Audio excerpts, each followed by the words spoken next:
Welcome to Emily academy Hyderabad. This is doctor Moses. గతంలో సైకాలజీలో ఈ ప్రశ్న అడిగారు. ఒక విద్యార్థి బుక్ అనే పదం యొక్క బహువచనం బుక్స్గా నేర్చుకున్నాడు. అతన్ని ఫుట్ యొక్క బహువచనం చెప్పమనగా ఫుట్స్ అని చెప్పాడు. ఇక్కడ జరిగిన అభ్యసన బదలాయింపు. ఆప్షన్ నెంబర్ 1 ద్విపార్ష బదలాయింపు. ఆప్షన్ నెంబర్ 2 ధనాత్మక బదలాయింపు. ఆప్షన్ నెంబర్ 3 రుణాత్మక బదలాయింపు. ఆప్షన్ నెంబర్ 4 శూన్య బదలాయింపు. A student learned the plural of book as books. When he was asked to tell the plural of foot, he said foots. Here the transfer of learning is option number 1 bilateral transfer of learning. Option number 2 positive transfer of learning. Option number 3 negative transfer of learning. Option number 4 zero transfer of learning. ఈ topic సైకాలజీలో మనకు అభ్యసన బదలాయింపు transfer of learning అనే topic దగ్గర వస్తుంది. మీకు తెలుసు అభ్యసన బదలాయింపు 4 రకాలు. ట్రాన్స్ఫర్ ఆఫ్ లెర్నింగ్ ప్రతి ఎగ్జామ్లో ఈ 4 ఆప్షన్స్ను మరి ఇక్కడ మల్టిపుల్ చాయిస్లు ఇస్తూ ఒక అప్లికేషన్ బిట్ అడుగుతున్నాడు. ఈ టాపిక్ చివరి వరకు వింటే, ఈ వీడియో చివరి వరకు మీరు చూస్తే ఇటువంటి కొన్ని వందల అప్లికేషన్ బిట్స్ కూడా మీరు ఆన్సర్ చేస్తారు. సో అభ్యసన బదలాయింపు 4 రకాలు అని చెప్పుకున్నాం. సో మొదటిది ధనాత్మక అభ్యసన బదలాయింపు, పాజిటివ్ ట్రాన్స్ఫర్ ఆఫ్ లెర్నింగ్. అంటే ఒక చోట నేర్చుకున్న అభ్యసనం రెండవ చోట నేర్చుకున్న అభ్యసనానికి ఉపయోగపడితే ధనాత్మక బదలాయింపు లేక అనుకూల బదలాయింపు. గతంలో నేర్చుకున్న ఒక స్కిల్ కానీ లేకుంటే నాలెడ్జ్ కానీ ఇంకొక చోట నేర్చుకుంటున్న అభ్యసనానికి ఉపయోగపడితే, దోహదం చేస్తే దాన్ని పాజిటివ్ ట్రాన్స్ఫర్ ఆఫ్ లెర్నింగ్ అంటాం. చాలా సింపుల్. ఇంగ్లీష్ నేర్చుకున్న తర్వాత ఫ్రెంచ్ నేర్చుకోవడం, సాంస్క్రిట్ నేర్చుకున్న తర్వాత హిందీ నేర్చుకోవడం. చిన్నప్పుడు మనం సైకిల్ నేర్చుకున్నాం. సో సైకిల్ నేర్చుకున్న తర్వాత స్కూటీ నేర్చుకోవడం, కార్ నేర్చుకున్న తర్వాత ట్రాక్టర్ నేర్చుకోవడం. మీకు తెలుసు ఇటీవల భారతరత్న అవార్డు అందుకున్న మాజీ ప్రధాని శ్రీ పివి నరసింహరావు గారు దాదాపుగా 14 నుంచి 18 భాషలు మాట్లాడగలరు. సో ఈ చిన్న సూత్రం ఆధారంగా ఒక చోట నేర్చుకున్న భాష ఇంకొక చోట ఉపయోగపడితే, సో ఇంగ్లీష్ నేర్చుకున్న తర్వాత ఫ్రెంచ్ నేర్చుకోవడం కావచ్చు, సంస్కృతం నేర్చుకున్న తర్వాత హిందీ నేర్చుకోవడం కావచ్చు, అనుకూల అభ్యసన బదలాయింపుకు ఉదాహరణ. అదేవిధంగా ఎప్పుడైనా ఒక సబ్జెక్ట్ మనం నేర్చుకుంటాం.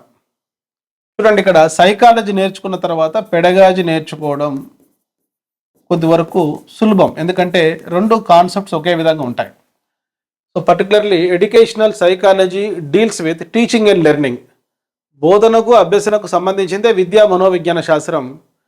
బోధన అభ్యసనాన్ని శాస్త్రీయంగా బోధించేదే pedagogy. So pedagogy deals with science of teaching and learning for the children. Educational psychology deals with the concepts of teaching and learning. కనుక ఇక్కడ ట్రాన్స్ఫర్ ఆఫ్ లెర్నింగ్ ఉంటుంది. అదేవిధంగా ఆంథ్రోపాలజీ నేర్చుకున్న తర్వాత సోషియాలజీ నేర్చుకోవచ్చు మీరు. దీన్ని కూడా మనం పాజిటివ్ ట్రాన్స్ఫర్ ఆఫ్ లెర్నింగ్ కింద చెప్పుకోవచ్చు. ఆంథ్రోపాలజీ నేర్చుకున్న తర్వాత సోషియాలజీ నేర్చుకోవచ్చు.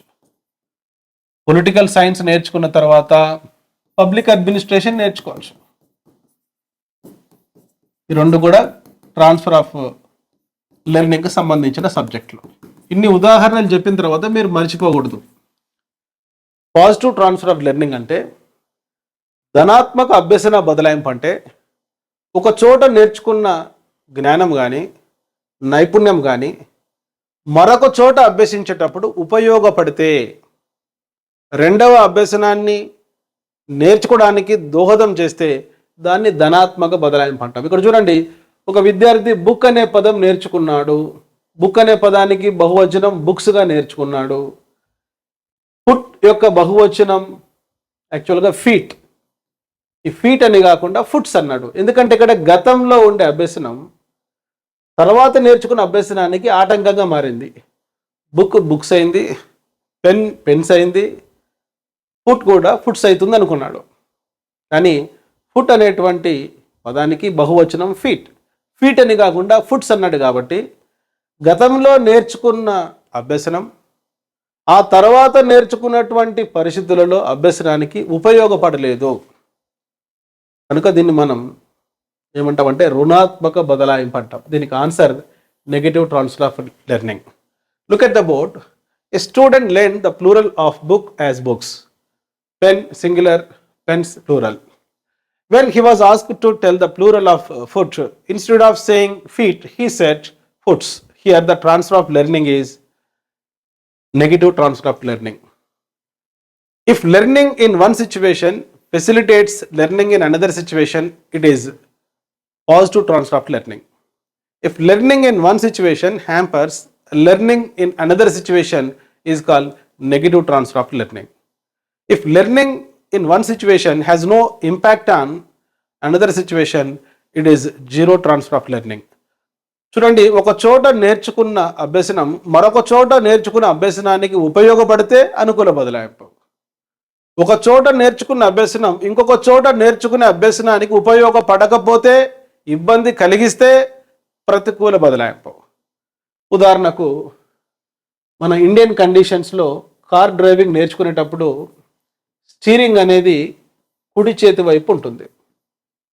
సో ఇండియన్ కండిషన్స్లో స్టీరింగ్ కుడి చేతి వైపు ఉన్నటువంటి కార్ను నడిపినటువంటి డ్రైవర్ అమెరికా లాంటి దేశాలకు వెళ్ళినప్పుడు స్టీరింగ్ కారుకు ఎడమ చేతి వైపు ఉంటుంది. కనుక ఆ కారు నడపడంలో ఇబ్బంది పడితే రుణాత్మక బదలాయింపు, నెగటివ్ ట్రాన్స్ఫర్ ఆఫ్ లెర్నింగ్. ఎందుకంటే గతంలో ఇండియన్ కండిషన్స్లో నేర్చుకున్నాడు కార్ డ్రైవింగ్, కుడి చేతి వైపు స్టీరింగ్ ఉంది. కానీ ఇంకొక సిచ్యువేషన్లో అమెరికాకు వెళ్ళినప్పుడు అదే కారు నడపడానికి స్టీరింగ్ ఎడమ వైపు ఉంటుంది. కాబట్టి అక్కడ కార్స్కి ఆ కారు నడపడంలో ఇబ్బంది పడితే అది ప్రతికూల బదలాయింపు, నెగిటివ్ ట్రాన్స్ఫర్ ఆఫ్ లెర్నింగ్. అదేవిధంగా నెగిటివ్ ట్రాన్స్ఫర్ ఆఫ్ లెర్నింగ్కి ఇంకొక ఎగ్జాంపుల్ ఏంటంటే, మాతృభాషలో నేర్చుకున్న విద్యార్థి, మాతృభాషలో మాట్లాడటం నేర్చుకున్న విద్యార్థి ఆంగ్ల భాషలో మాట్లాడేటప్పుడు మరి యాక్సెంట్ ప్రాబ్లం, ఉచ్చారణ సమస్యలు వస్తే దాన్ని ప్రతికూల బదలాయింపు, నెగిటివ్ ట్రాన్స్ఫర్ ఆఫ్ లెర్నింగ్ అంటాం. మరి శూన్య బదలాయింపు అంటే ఏమిటి? జీరో ట్రాన్స్ఫర్ ఆఫ్ లెర్నింగ్ అంటే ఏమిటి?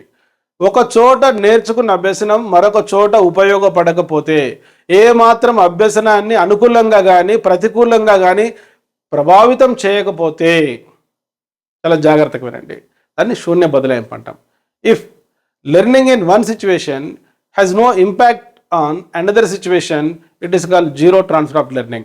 ఉదాహరణకు ఇంగ్లీష్ నేర్చుకున్న తర్వాత ఈత కొట్టడం, ఈత కొట్టిన తర్వాత క్రికెట్ నేర్చుకోవడం, క్రికెట్ నేర్చుకున్న తర్వాత తెలుగు నేర్చుకోవడం, తెలుగు నేర్చుకున్న తర్వాత ఫిజిక్స్ నేర్చుకోవడం, ఫిజిక్స్ నేర్చుకున్న తర్వాత సోషియాలజీ నేర్చుకోవడం, సోషియాలజీ నేర్చుకున్న తర్వాత గణితం నేర్చుకోవడం, గణితం నేర్చుకున్న తర్వాత సైకాలజీ నేర్చుకోవడం, సైకాలజీ నేర్చుకున్న తర్వాత కెమిస్ట్రీ నేర్చుకోవడం, కెమిస్ట్రీ నేర్చుకున్న తర్వాత ఒక ఇంగ్లీష్ నేర్చుకోవడం.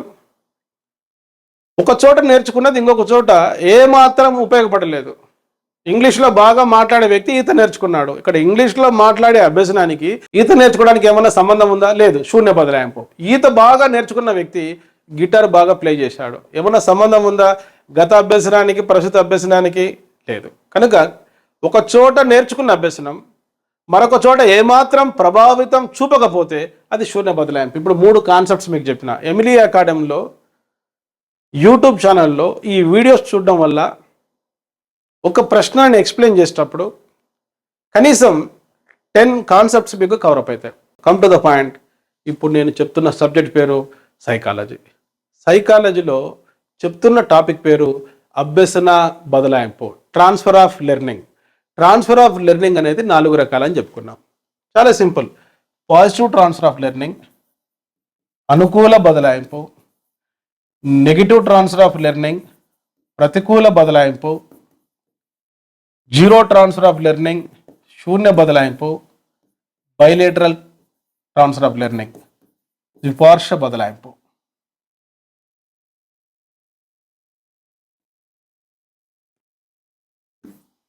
చూడండి, ఇక్కడ జీరో ట్రాన్స్ఫర్ ఆఫ్ లెర్నింగ్ అంటే ఒక చోట నేర్చుకున్న కృత్యం ఇంకొక చోట నేర్చుకున్న కృత్యాన్ని, so learning in one situation has no impact on another situation. It is called zero transfer of learning.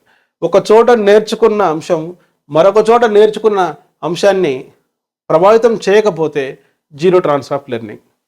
ఒక చోట నేర్చుకున్న అంశం ఇంకొక చోట నేర్చుకున్న అంశానికి అవరోధం కలిగిస్తే, ఇబ్బంది కలిగిస్తే ప్రతికూల బదలాయింపు, negative transfer of learning. Number of examples నేను చెప్పిన.